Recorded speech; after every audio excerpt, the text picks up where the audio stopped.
Medinipur college ও collegiate স্কুলের সামনে থেকে অন্যত্র ছড়িয়ে দেওয়ার পরেও পুনরায় একই স্থানে হকাররা দোকান লাগানোর প্রতিবাদে এবার পথ অবরোধে সামিল অধ্যাপক অধ্যাপিকা ও শিক্ষক শিক্ষিকাগণ। গত কয়েকদিন আগে মেদিনীপুর শহরকে যানজটমুক্ত রাখতে এবং মেদিনীপুরের ঐতিহ্যবাহী মেদিনীপুর কলেজ ও কলেজিয়েট স্কুলের সৌন্দর্যায়নের লক্ষ্যে স্কুল ও কলেজের সামনে থাকা হকার ও ফুটপাত ব্যবসায়ীদের অন্যত্র ছড়িয়ে দেয় মেদিনীপুর সদর মহকুমা প্রশাসন পৌর প্রশাসন। তবে শুক্রবার সকালে লক্ষ্য করা যায় পুনরায় স্কুল ও কলেজের সামনে কয়েক হাজার হকার ও ফুটপাত ব্যবসায়ীকে দোকানে বসাতে, আর তারই প্রতিবাদে এবং কলেজ ও স্কুলের সামনে পরিষ্কার পরিচ্ছন্নতা বজায় রাখার দাবিতে পথ অবরোধ করে বিক্ষোভ দেখাতে শুরু করে কলেজের অধ্যাপক অধ্যাপিকা ও স্কুলের শিক্ষক শিক্ষিকাগণ। ঘটনার খবর পেয়ে ঘটনাস্থলে পৌঁছে মেদিনীপুর পৌরসভার পৌরপ্রধান সৌমেন খান কলেজ ও স্কুলের সামনে নতুন করে বসা হকার ও ফুটপাত ব্যবসায়ীদের সঙ্গে আলোচনায় বসার আশ্বাস দিয়ে তাদের কলেজ ও কলেজিয়েটের সামনে থেকে দোকান সরিয়ে নেওয়ার আবেদন জানান, কিন্তু হকাররা তাতে কর্ণপাত না করায় পরিস্থিতি আরও জটিল হয়। দোকানপাট না সরানোই তাদের দোকানগুলি সরিয়ে রাস্তার মাঝে রেখে দেয় পুর কর্তৃপক্ষ। এরপরই কলেজের কাছে রাস্তা অবরোধ করে বসে পড়েন হকার ও ফুটপাত ব্যবসায়ীরা। হকারদের অভিযোগ, তাদের মেন রোড যেখান থেকে সরানো হয়েছে সেখানে ব্যবসা ঠিকমতো হচ্ছে না, ফলে টান পড়ছে রুজি রুটিতে। অন্যদিকে হকারদের প্রতি সহানুভূতি দেখিয়ে মেদিনীপুর কলেজের অধ্যক্ষ ও কলেজের স্কুলের প্রধান শিক্ষিকা বলেন, হকারদের পুনর্বাসন দিয়েই এখান থেকে সরানো হয়েছে।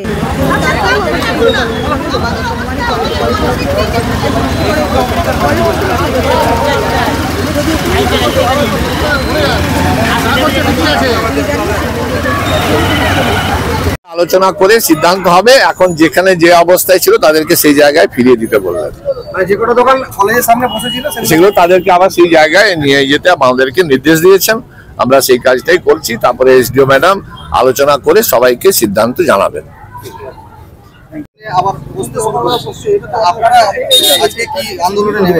হ্যাঁ, আন্দোলন মানে শান্তিপূর্ণ আন্দোলন। আমরা জাস্ট মানে প্রতিবাদ একটা, যে আমাদের কলেজ কলেজিয়েটের সামনের যে জায়গাটা যেন পরিষ্কার সুন্দর থাকে এখন যেমন আছে।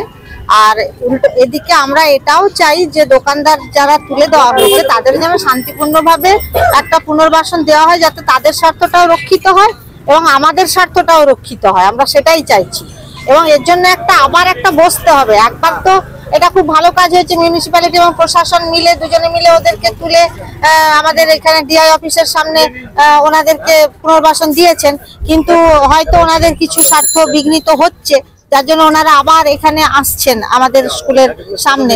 তো সেইটা কেন হচ্ছে, আবার কেন ওনারা আসছেন, সেটা আমাদেরকে আবার দেখতে হবে। যার জন্য আমরা চাইছি এইভাবে দাঁড়ালে কি হবে না, প্রশাসন এবং মিউনিসিপ্যালিটি উভয়ে আমাদের কথা শুনবেন, ওনারা শুনছেনও।